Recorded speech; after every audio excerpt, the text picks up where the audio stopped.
for a long time, I thought that if I did my sitting practice every day, that I was internalizing the Buddhadharma. So I was like, I focus on the Dharma. The Dharma is the most important thing in my life. I devote all my free time to the Dharma.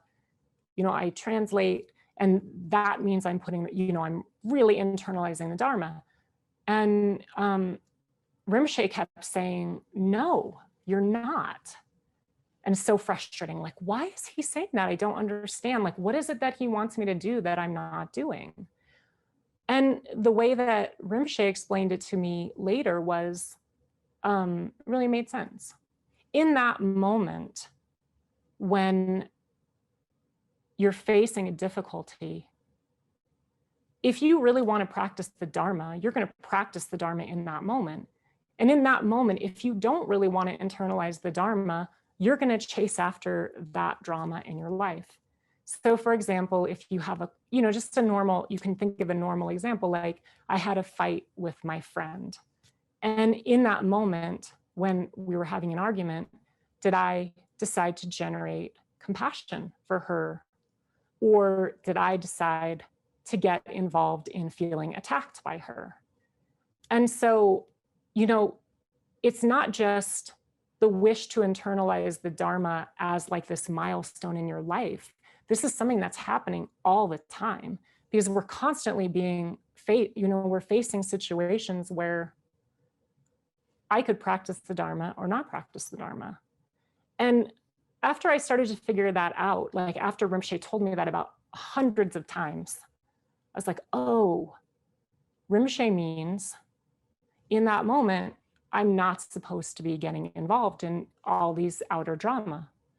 Actually the word Buddhism in the Tibetan language means inner. It means I focus on my own mind. I focus on what's inside. I started to figure that out, but still it's hard to make that choice sometimes. And sometimes I don't know that I'm not making that choice. And so I don't really blame when other people start to get involved in the Dharma and it's like, you want to internalize the Dharma. I mean, I think Rinpoche and I had that conversation. I'd already been married to him like for maybe 15 years. And I didn't know what it meant. And I think a lot of times we don't really know. We don't really understand, like, how does the Dharma transform you?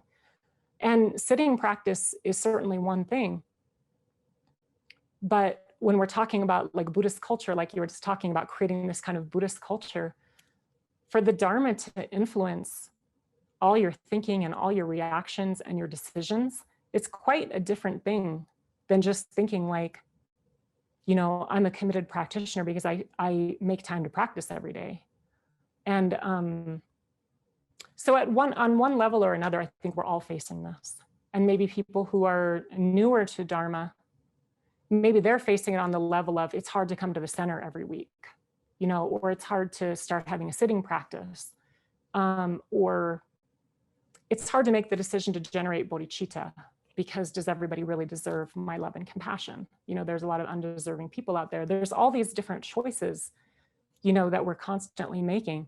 But as we get further and further involved in the Dharma, I think those choices are still happening. It's just at a more and more subtle level.